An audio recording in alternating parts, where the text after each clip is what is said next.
Miss America pageant winner sends huge FU to Trump before getting her crown, big mistake.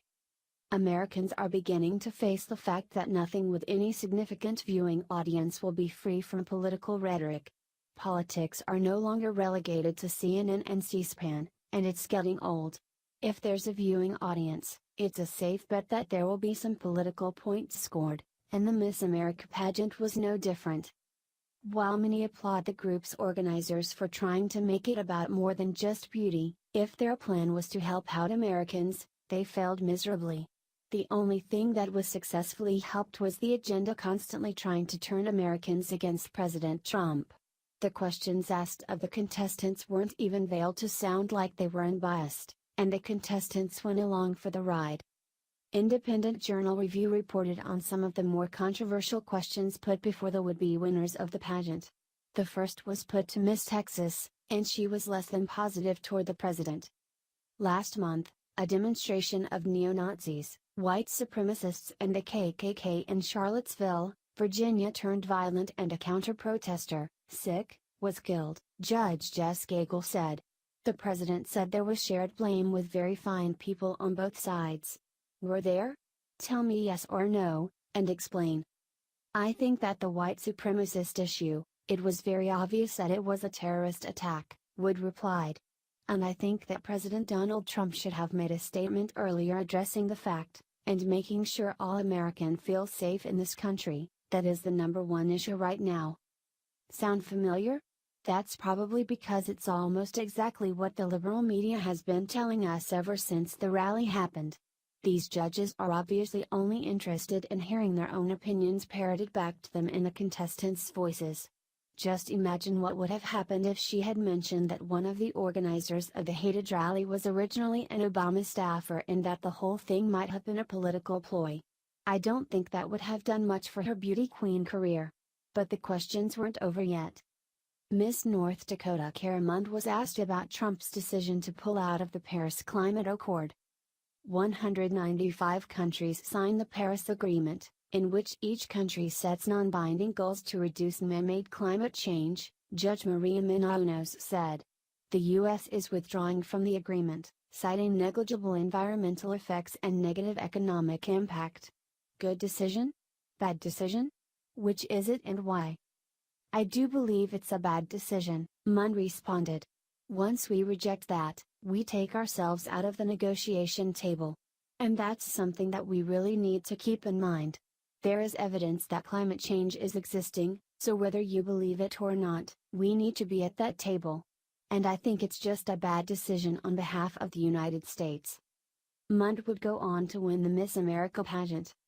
Everyone is entitled to their own opinion, it just would have been nice to actually hear their own opinion and not just a broken record of a high-pitched voice recounting the liberal agenda with good hair and perfect makeup. Then, maybe we would have had a show worth watching. Miss New Jersey had a little bit of spunk to her though. She almost came through for us, and she did actually put forth a possible solution to a problem that we face as a nation. Obviously, she didn't win the competition, but at least she didn't come out looking like a pre-recorded Barbie doll that was forced to say something approved. Miss New Jersey, Caitlin Sofel, was asked about her view of the Confederate statue controversy. A recent poll found slightly over half of Americans favored leaving Confederate statues in place, while others want them removed. Keep them or get rid of them? What's your vote and why? Asked Judge Sarah Lipinski. I don't think that the answer is to get rid of these statues, Sofel responded. I think the answer is to relocate them into museums. Because we are truly defined by our country's history, and I don't think it's something that we need to forget. We need to always remember it and honor our history of America because it truly makes us who we are as Americans. So they should be moved to museums. The judges seem to have decided that they wanted to rehash the entire political year with this crowd. Regardless of whether or not that's what the people tuned in to see, the judges decided to shove their political agenda down our throats, but Miss Missouri did her best to give an actual opinion instead of making it all about the liberal agenda. The questioner tried to set the Russia trap again, but she wasn't having it. There are multiple investigations into whether Trump's campaign colluded with Russia on the election, said Judge Jordan Sparks. Well, did they? You're the jury, guilty or innocent? And please explain your verdict. Right now, I would have to say innocent, because not enough information has been revealed.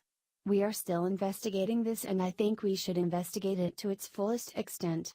And if we do find the evidence that they have had collusion with Russia, then the justice system should do their due diligence and they should be punished accordingly.